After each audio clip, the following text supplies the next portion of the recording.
ذي الصلة تجمهر عدد من المواطنين أمام أحد مكاتب التصويت بالشارع الزرقطوني بمدينة العيون، حيث يدعي بعض وكلاء اللوائح الذين خسروا في الاقتراع النيابي اليوم الجمعة أنه تم ضبط حالات تزوير ووجود صندوق لا زال يحتوي على أوراق الاقتراع.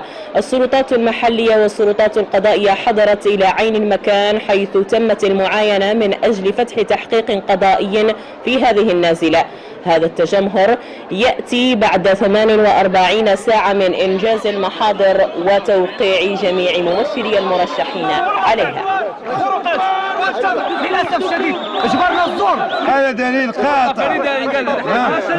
باغي التغيير. أين هو التغيير؟ قالوا التغيير، بغينا التغيير. زوير بشكل صريح السلطة معنية بهذا وخاص الجميع يحاسب. نعتبر أنها جريمة في حق أي مواطن اللي احنا كنمثلوهم.